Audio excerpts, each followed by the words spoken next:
prior to last night, the Warriors had beat you guys 7 in a row. Did that at any point start to build up kind of a mental block for your team? And when you win one, when you snap a streak like that, what can it do from a confidence level going against a team like the Warriors? I don't think anyone actually knew the number or how many consecutive times they had beat us. We just knew they had beat us in Game 1 and Game 2. And they beat us pretty well on their home floor. And we wanted to just come out with a better effort, sustain a better effort, close to 48 minutes as possible, and live with the results. But I don't think anyone in our locker room actually knew how many times they had beat us in a row. Jeff Zoggy at USA Today. LeBron, what have you learned about this team, the makeup of the locker room, that lets you know that you might be able to handle any changes that potentially come to the lineup if Kevin is able to play on Friday night? Well, in the last 2 years, we've had some extreme situations happen to us, both with two of our All-Stars being out because of injury. The start of this season, obviously with Shump being out and also Kyrie being out for a long, extended period of time. So guys have been able to just, next man up. That's always been our motto. For someone that's out and can't perform or can't play at that point in time, then it's next man up. And our coaching staff do a great job of keeping everybody engaged, keeping everybody afloat, understanding that, hey, you never know what may happen, so always be ready. So that allows our team to be able to make the adjustment on the fly if need be. Tim on the right. Tim Reynolds, Associated Press. Bron, how important is it for the collective when Steph is around the lane or cutting under the basket, making a baseline cut, just within the letter of the law, of course, make sure that he feels you guys in some way? How much has that been a point of emphasis for you guys? Because it seemed like last night is even more so than 1 and 2. Well, I think, and that's for all their guys, not just Steph.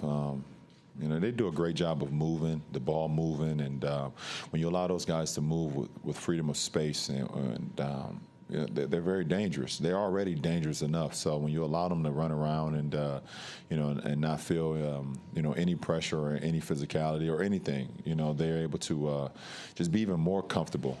They're already a great team, and you just want to try to take something away from it. Because of how well they move the ball and how well they share the ball and how great of a three-point shooters that Steph and Clay are, and the rest of those guys feed off of them. And you talked before 3, for obvious reasons, about do or die. Now that it's 2-1 and you won a game by 30 or whatever it was last night, how do you keep that same edge? It's the same mindset. We can't afford to go down 3-1 and go in their building, give them confidence going back. So it's a do or die game for us still. Dave, front left. Dave McMenamin, ESPN. LeBron, Tehran shared a story with us that both you and Kyrie went up to Kevin before the game last night and said, we got to win this one for you. What has it been like noticing the frustration he's dealing with the protocol, and also what can you do to support him throughout this process? Well, I just seen on his face, yesterday when we were all in the locker room, and it was that I hate that I'm going through this moment. I feel like I'm letting you guys down moment without him even actually saying it. So before we left the locker room, I know Kai embraced him. I did as well and told him, don't worry about it. We got him tonight. This is what a team is all about, for them to pick their brother up in a time of need and, him not to, put too much pressure on himself or the team. And we're going to try to take care of business, which we was able to do. So, I know it was uplifting to him for sure, and it was for our team as well. Gary, Lowell, Steve, last 3. Ron, Gary Wash from Boston Globe.